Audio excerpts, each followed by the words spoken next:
Hello and welcome. I'm Kriti Mehta and you're watching the World Report on NewsX World. Let's start with a check of the top headlines at this hour. Jailed former Malaysian Prime Minister Najib Razak is found guilty of abuse of power in the biggest 1MDB trial to date. The verdict marks a major moment in the multi-billion-dollar corruption scandal and could have significant political impact.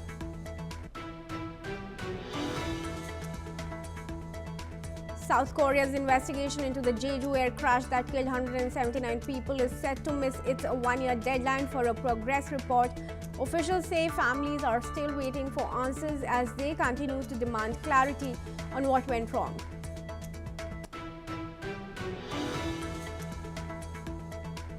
The United States says it carries out a strike against Islamic State militants in northwest Nigeria at the request of the Nigerian government.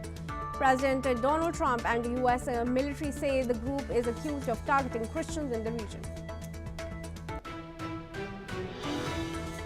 Ukraine's President Volodymyr Zelensky says a call with the U.S. envoys Jared Kushner and Steve Witkoff brings new ideas on formats, meetings and timing to move closer to peace. He says he passes Christmas greetings to President Donald Trump as Moscow says it is analyzing related proposals.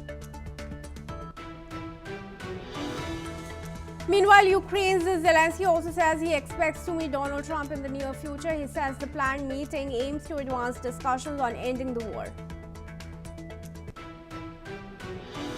The UAE says it welcomes Saudi Arabia's efforts to support security and stability in Yemen and reaffirms its commitment to backing peace efforts. Saudi Arabia says it remains hopeful that Yemen's main southern separatist group will end its escalation. Japan's government approves a record $75 billion budget as Prime Minister Sanae Takaichi seeks to balance active spending with debt concerns. The administration says it aims to reassure investors amid rising bond yields and a weak yen by limiting new borrowing. South Korea's special prosecutor asked for a 10-year prison sentence for ousted President Yoon Suk-yeol over charges linked to his failed martial law bid. Prosecutors say he tried to block arrest in January by barricading himself inside the presidential compound. And viewers, let's start with the top focus news now from Africa. U.S. Defense Secretary Pete Hegseth has thanked the Nigerian government for its support after U.S. forces struck Islamic State militants in northwest Nigeria at the request of Nigeria's government, claiming the group had been targeting Christians in the region. The Christmas Day operation followed an earlier threat by President Donald Trump in a Truth Social post where he warned Nigeria to stop the killing of Christians or face U.S. military action, gun a-blazing. The U.S. military's Africa Command says that the strike was carried out in Sokoto State in coordination with Nigerian authorities and killed multiple ISIS militants. Nigeria's population is split between Muslims living primarily in the north and Christians in the south, with the Nigerian government saying armed groups target both religious communities. All right, viewers, the crucial developments now coming in from Nigeria as far as the role of fringe elements is concerned. In the latest, the United States striking down and attacking the targets in the Sokoto state. Statements also coming in from U.S. Secretary of War Pete Hegseth about how Nigeria cooperated in the strike that the U.S. carried out at the ISIS target. In fact, to quote what Pete Hegseth said, he's also gone on to thank the Nigerian government for its support after U.S. forces struck Islamic State militants in northwest Nigeria.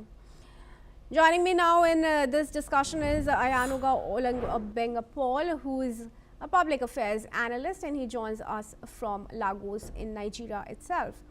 Thank you very much, Mr. Paul, for joining me in this discussion. Now, very crucial developments coming in. What's your view of the latest U.S. strikes? Well, thank you, Kriti. for having me on the show. I think I'm elated when I heard the news early this morning about the U.S. targeted strike on the ground. While I'm a strong critic of having U.S. boots on the ground in Nigeria or having U.S. bases on the ground in Nigeria, but I know that the Nigerian government cannot handle alone the question of insurgency, and that we need as much support as we can get. And with the appointment of our new Minister of Defense, it's a new season of a new sheriff in town who has been doing a lot of work to root out the problem of terrorism, banditry, and insurgency within the borders of the country, especially those clustered in the northeast, north central, and northwestern part of the country. And the ISIS problem is something that doesn't just affect Nigeria alone, it's something that affects the entire Sahel region. So having US coming to help us, because you see, before now, we've had a challenge of religion playing a critical role and tribalism playing a critical role in making previous governments treat these insurgents with, kids' glove. But now we have a government who is ready to ensure that Nigeria is peaceful so that it can be prosperous, because without peace, you can't have foreign investors coming into the country. Even local investors cannot thrive in the borders of the country. Excuse me. A lot of farmers are, dislocated from their home, and that is affecting food prices on the ground here, and a lot of things that are happening over there. A lot of children cannot go to school. A lot of farmers cannot go to farm. So having this targeted strike is something that I am happy that our government could get US support. And the fact that before now, US have been lackadaisical. They've been playing, some kind of games with the support to our government. Because I remember during the time of former President Goodluck Jonathan, it was the US that refused to sell weapons to us for whatever reasons, which I don't want to delve into right now. Then, and that made it very hard for the government of President Goodluck Jonathan to be able to fight this insurgency critically.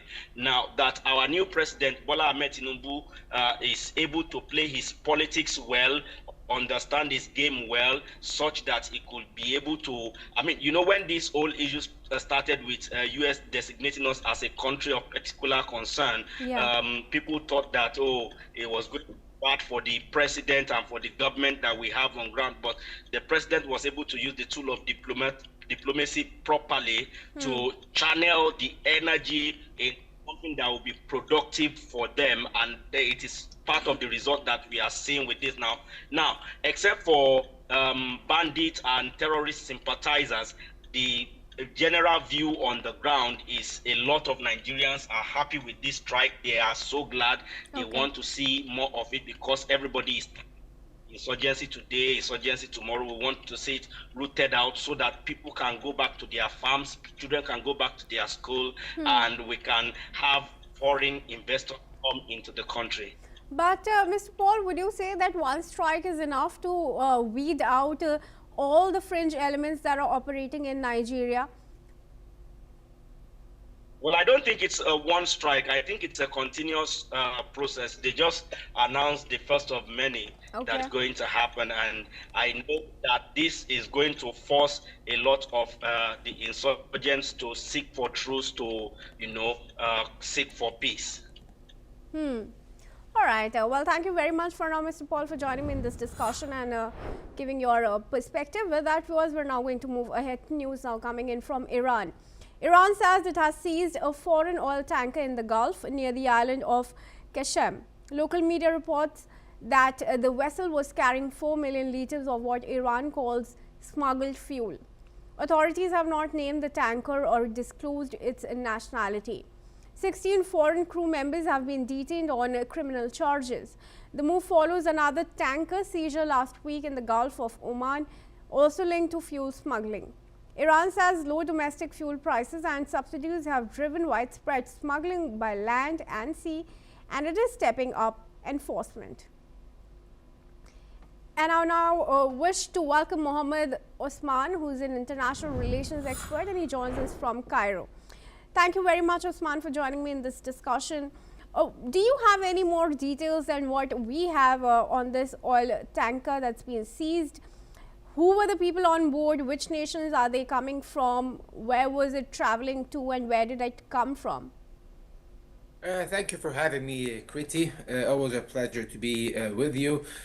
What we have seen today with the seizure of the oil tanker close to Iran's regional waters is not something new. Iran has been seizing several oil tankers over the past few weeks and months under the pretext that these vessels are smuggling cheap fuel out of Iran. Iran, of course, due to sanctions, its oil does not have expanded access to global markets. Therefore, it is very cheap inside Iran, and it is subsidized. So organized criminal organizations steal this fuel, and they smuggle it out of Iran to neighboring countries and other countries to sell it at a higher price and make a profit. This is the Iranian narrative, basically. However, of course, there are other dimensions to this. The Iranians wish to signal to the United States and all the other active regional powers in the Gulf area that they are very much capable of seizing vessels in the near the Straits of Hormuz and in the Gulf area, and that they are very able to disrupt navigation and the flow of oil supplies from this area if they wish to do so, in order to pressure the international community and the West in particular, if in case another war breaks out. And now, of course, there is a lot of talk about a pending second round of fighting that the Israelis are planning against the Iranians. And the Iranians did not disclose this time the nationality of the oil tanker, the flag it's raising. So we do not really know as of now what is the country of origin of this vessel that was seized. And of course, this coincides with many other incidents of the United States intercepting and seizing Iranian oil tankers in several parts of the world, including close to Venezuela. Very recently, the U.S. Military attempted to board an Iranian oil tanker, and they chased it near the Caribbean. So we are seeing now that there is this these mutual interceptions of oil tankers one way or the other, and that both countries are signaling one way or the other that one of them will assert their supremacy on oil trade routes. Do you think there's any motive behind the smuggling of this fuel into, illicit activities, including narco-terrorism? Definitely. There are a multitude of criminal organizations that could be involved in such activities. Terrorist organizations, drug smugglers, fuel smugglers themselves. They make a lot of profit out of this. So many illicit organizations and entities might be implicated in this process. And even some of these illicit organizations that do exist within Iran, including terrorist organizations, are accused of having some sort of foreign backing, and even from the United States, like the insurgents in the Balochistan area, for example, in Iran, and it is very close to the Iranian coasts as well. This is where Balochistan is in Iran, the province. So this could be a possibility. It's very multi-dimensional, multi-faceted, and we cannot really ignore these intersections between the political interactions within Iranian society, interactions between Iran and its geopolitical adversaries regionally and internationally, and also, of course, the actions of underground criminal organizations. All right. Well, sure. Thank you very much, Osman, for joining me and helping us with all that additional information. And with that, viewers, we're now going to move ahead to news on the Thailand-Cambodia conflict. Now, Cambodia has accused Thailand of escalating military strikes along the disputed border, even as talks to end the fighting are underway.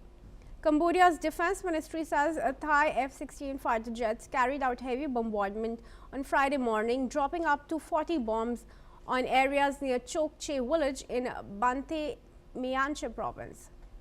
The renewed fighting comes as officials from both sides attend multi-day border negotiations, with defense ministers expected to meet the next day. The conflict, which reignited earlier this month, has killed more than 40 people and displaced around 1 million residents. Thailand, however, says Cambodian forces launched heavy overnight attacks on its Sakakio province, damaging homes near the border. Both sides blame each other for starting the clashes and claim they are acting in self-defense. The fighting follows the collapse of a ceasefire brokered earlier this year by the United States, China and Malaysia. Cambodia's Prime Minister says talks are ongoing to secure a new truce. All right, viewers, latest news coming in connection to the Thailand-Cambodia conflict. Cambodia once again accusing Thailand of escalating military strikes along the disputed border, even as talks are underway to arrive at a ceasefire. Defense Ministry of Cambodia has said that Thai F-16 fighter jets have in fact carried out the strikes, a heavy bombardment early this morning, and it in fact dropped as many as 40 bombs on areas near the border province of Bante Mianche, particularly near Chokche village. Officials from both sides, however, continue to attend multi-day border negotiations, which includes the defense ministers of these countries. The conflict had reignited earlier this month, and so far 40 people have been killed and around 1 million displaced. Joining me now in this discussion is Dr. Sanjay Kumar, who is a journalist, and he joins us from Seoul. He's a journalist at the Korea Herald. Thank you very much, Dr. Kumar, for joining me once again here at NewsX World. Dr. Kumar, this is of course particularly concerning also because it was Thailand that had asked Cambodia to agree to the 3 conditions that it had listed out, including, you know, public announcement of ceasefire and the curbing of landmines, you know, and giving up arms. Now, Thailand has gone on to carry another bombardment near the border area while talks are underway. What is one to infer from the latest set of bombardment? Kriti, the versions of both the sides had been very different when it comes to the media perspectives, and that is why, you know, even both the sides, they keep talking that a ceasefire is likely to be achieved very soon. Talks are ongoing, but at the same time, consequently, both the sides, they accuse also each other. So if you ask me frankly, what I feel after seeing all these tensions between the 2 countries is that, you know, these borders are, you know, mapped in ink, but you know, it ends in a bloodshed when it comes to implement the justified borders. So, you know, it is very sad to see that, you know, both the countries had been the land of Buddhist principles, but both the sides had been fighting. And from 1962, the ICJ has ruled something, but, you know, the Thai side also considers it not to be correct in their favor, and that is why it is still a bone of contention. But on this particular matter, the particular version of Cambodian side today, we still have to wait for the Thailand's version, what they are going to say. All right, sure. Do continue to stay with us, Dr. Kumar, as we move ahead in the bulletin to seek your opinion. Now, viewers, let's also tell you that a South Korean court has acquitted 5 former officials of the government accused of manipulating facts in a case from 2020 where a fisheries official was killed at the sea by North Korean troops. The Seoul Central District Court cited a lack of evidence against the officials who served in former President Moon Jae-in's administration and included ex-National Security Advisor Soo-hoon, and returned a verdict of not guilty. The officials had claimed before the trial that fisheries official Lee Dae-jun had sought to defect to the North due to gambling debts, mental health issues, and an unhappy life. However, Lee's family refuted the allegations. As of now, it is not clear if prosecutors would file for an appeal.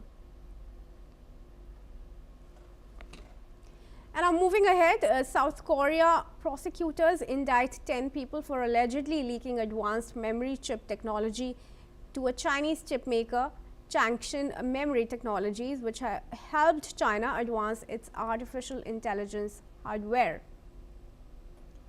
5 suspects, including a former Samsung Electronics executive and engineers, are arrested, while 5 others are charged but released on bail.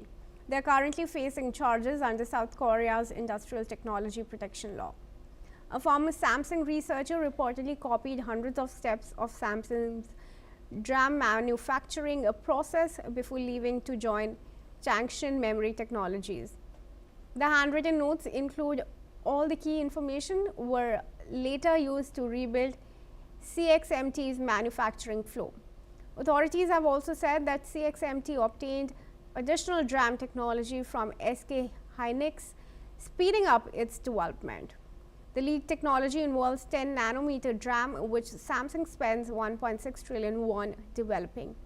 Estimated losses for South Korean companies run into tens of trillions of won. And I now request Dr. Kumar to join me back in the discussion here. What do you think will be the fate of these individuals now who've involved in this theft of technology? What's the action that can be taken? See, the law will take its course in this case. So when it comes to fate of these people, definitely the Korean law is going to take its course, and definitely they would be brought to book. And investigators already have been saying that they have stolen this 10 nanometer DRAM processes, and it was developed with huge cost and burden by Samsung. So definitely it has caused, as you correctly mentioned, that almost 10 trillion won has been lost for Samsung. And from South Korean government perspective and people's perspective also, South Korea is considered as a leader after US and Taiwan when it comes to semiconductor and related innovations. And they see China as a threat. They do not just see as a competitor, but as a threat. And that is why the involvement of former employees is one thing, but those involved have passed the technology to China. That is very alarming to public and South Korean authorities, and that is why they will not be losing any chance. But if you ask me from an insider's perspective, I would also say that there are concerns as well within the company too, that why they were not being so vigilant, and definitely they are going to strengthen the internal system where such incident must be prohibited and must be controlled in coming years. And that is why it is raising more concerns.